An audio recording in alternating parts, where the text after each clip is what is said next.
अध्यात्म विज्ञान कोई धर्म या संप्रदाय नहीं है, ये स्पिरिचुअल साइंस है जो कुदरत के कानून पर आधारित है।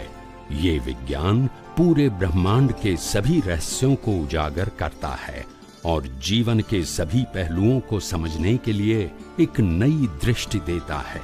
इसी को आर्ट ऑफ विजन कहते हैं, दुनिया को देखने की एक नई दृष्टि, जो अध्यात्म विज्ञानी परम पूज्य स्वामी श्री कमलेशानंद जी के निर्देशन में सनातन सत्य का अनुसंधान कर हमारे जीवन को प्रकाशित करे। जय सच्चिदानंद। तो मेरे दिमाग में गुरुकुल प्रणाली आ गई।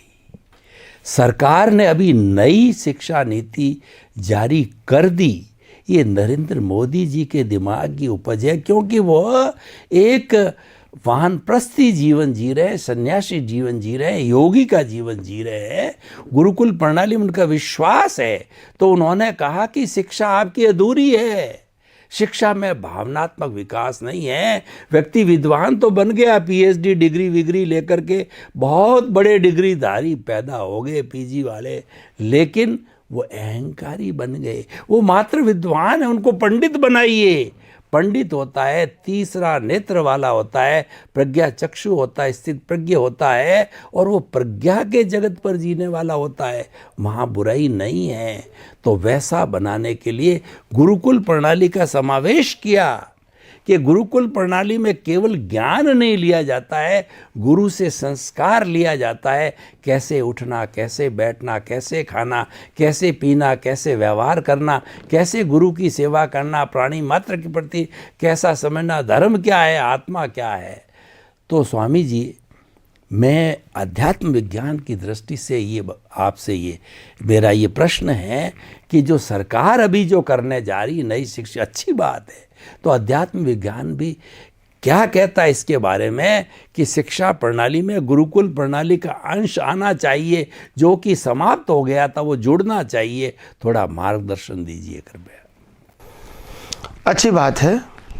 हमारे समाज के लिए जिस प्रकार से हमारे वर्तमान प्राइम मिनिस्टर जिस प्रकार से हमारी शिक्षा प्रणाली में पूरा परिवर्तन लाना चाहते हैं, उनका गोल, उनका ध्येय बहुत बड़ा है, विशाल है, और हमारे सभी व्यक्तियों के जीवन के लिए उद्धार करने वाला है।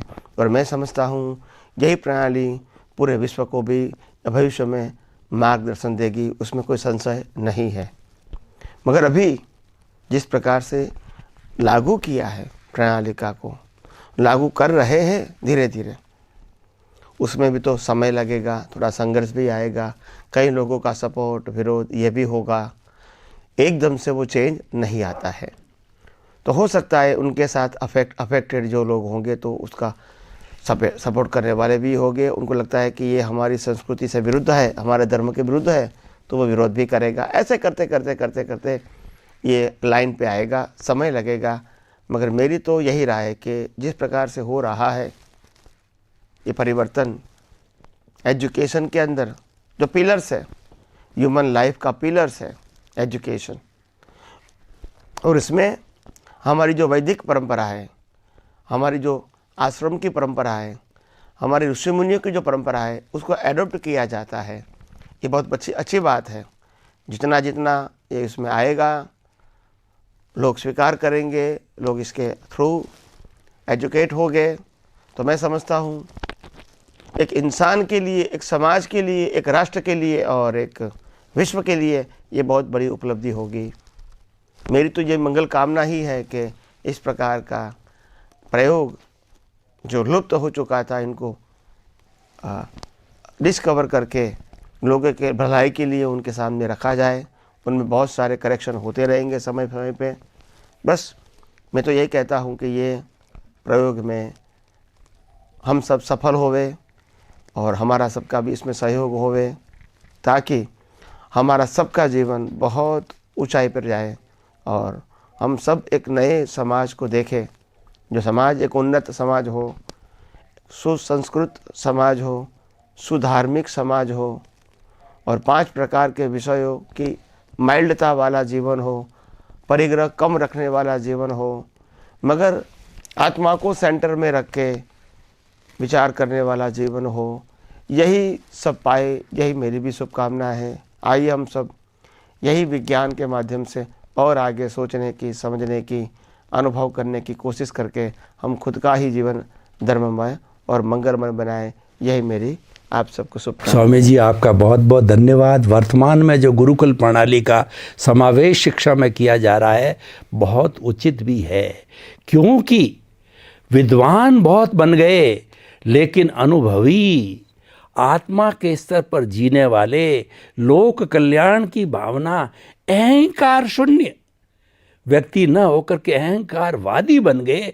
उस अहंकार, उस ईगो को समाप्त, जो मुख्य कारण है, ईगो को समाप्त करने के लिए ऐसा किया जा रहा है। बहुत सुंदर है। और आपका अध्यात्म विज्ञान भी यही कहता है कि जो अज्ञान है उसको मिटाना है। अध्यात्म विज्ञान का एक ही मुख्य ध्येय है कि आपकी जो अज्ञान दृष्टि है उसको बदल करके विज्ञान दृष्टि पे लगाइए। यानी आपको जो रॉन्ग बिलीफ को हटा करके राइट बिलीफ पे लाइए। यही अध्यात्म विज्ञान। उसमें 2 बड़े बड़े सूत्र जो आप काम में लेते हो कि मन वचन काय से मुक्त, ऐसा मैं शुद्ध आत्माओं, बहुत सुंदर ये फाउंडेशन है। और दूसरा आप ये कहते हो वही मन वचन काया जिससे मुक्त होने की बात कर रहे हैं, वह जो है वह सारी कुदरती रचना है, उसका ऑपरेटर, डिस्ट्रॉयर और क्रिएटर सारा जब कुदरत है तो आप क्यों चिंता कर रहे हो? उसने सब चिंता ले ली है, वो हमारे गार्जियन बन गई है। तो आप निश्चिंत रहो, आप तो मात्र उसको देखते रहो, उसके अनुसार चलते रहो और उसको देखना, निहारना और मात्र ज्ञाता दृष्टा रहना है, वही मुक्ति की ओर है। तो स्वामी जी, ये सूत्र आपके बहुत ही सुंदर और एप्लीकेबल होने वाले हैं। तो हमको लगता है कि अध्यात्म विज्ञान जो है इसका बहुत फाउंडेशन बहुत मजबूत है। तो ये कोई तरह से भूकंप, किसी तरह का विरोध को झेलता हुआ ये आगे से आगे बढ़ता ही जाएगा। स्वामी जी, अब समय थोड़ा है तो एक हल्का सा प्रश्न मैं ये कर देता हूँ ताकि कि इस समय की अल्पता के अंदर आप उसको कर सकें। देखिए, सबका मंगल कैसे हो सकता है? ऐसे कौन से विचार है जिससे हम 84 लाख जीवा योनियों का मंगल, उनके प्रति सद्भावना और उनके प्रति जो है हम अच्छी भावना करके और एक शांतिपूर्ण से अस्तित्व जो है और लिव एंड लेट का फॉर्मूला से हम अच्छी तरह से जी सकते हैं, सर्व मंगल की भावना। धन्यवाद प्रश्न के लिए। सर्व मंगल हो, सर्व कल्याण हो, जगत कल्याण हो।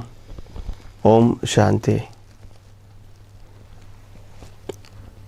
सबका मंगल हो, ये भावना तो बहुत अच्छी है और इसमें कोई क्वेश्चन मार्क नहीं है, मगर सबका मंगल हो ऐसी भावना ही केवल करना शब्द के माध्यम से, ये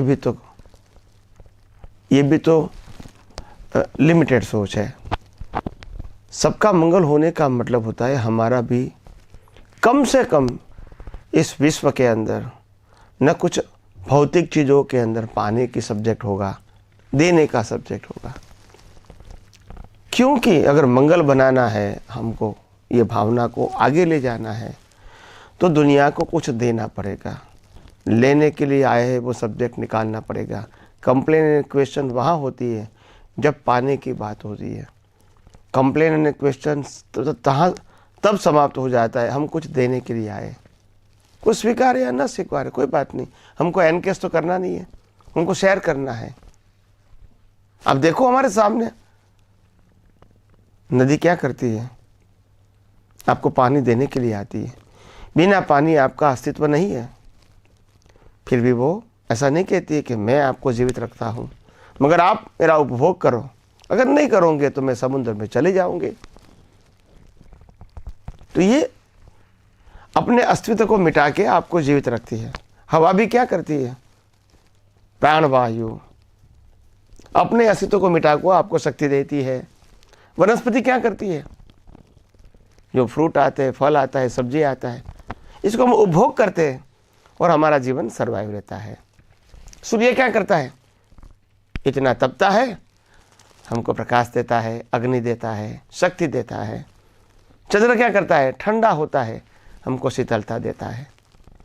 यानी हर कुदरत भी यही हमको सिखाती है कि आप भी इस आध्यात्म के मार्ग में, आध्यात्म विज्ञान को समझ के आप भी आपका जीवन धर्ममय और मंगलमय बनाएं और हजारों लाखों लोगों की कल्याण की कामना करें। और वो कल्याण की कामना भी ऐसी होनी चाहिए जिसमें आपका समर्पण होना चाहिए।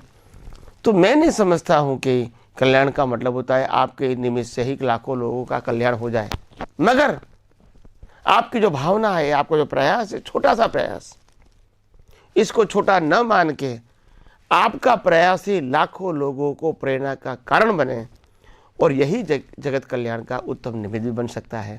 तो आइए हम सब आध्यात्म विज्ञान को और आगे समझने की कोशिश करके हमारा जीवन और सबका जीवन मंगलमय बनाने की कोशिश करें और हम खुद ही आध्यात्म विज्ञानी बन के आध्यात्म विज्ञान को अनुभव करके लोगों को बांटने की हम प्रयास करें। यही मेरी शुभकामना है। स्वामी जी, आपका बहुत बहुत धन्यवाद, कृतज्ञता, नमन कि अध्यात्म विज्ञान को सर्व मंगल मांगल्यम के हिसाब से, यानी सर्वे भवन्तु सुखिनः सर्वे भवन्तु निरामया, ये अध्यात्म विज्ञान सर्व कल्याणकारी बने, सबका दुख दूर करने वाला बने और सबको मोक्षगामी बनावे, ऐसी शुभ भावना आपने की। और जो व्यक्ति शुभ भावना से रहता है, उसकी सकारात्मक सोच होती है, उसके रिजल्ट अच्छे ही होंगे।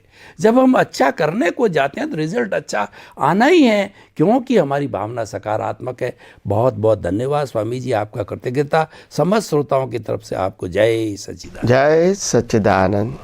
आइए देखिए, सुनिए और समझिए अध्यात्म विज्ञान, नई दृष्टि, नई खोज। आध्यात्म विज्ञानी अहमदाबाद के स्वामी श्री कमलेशानंद जी के साथ। इस कार्यक्रम के प्रायोजक हैं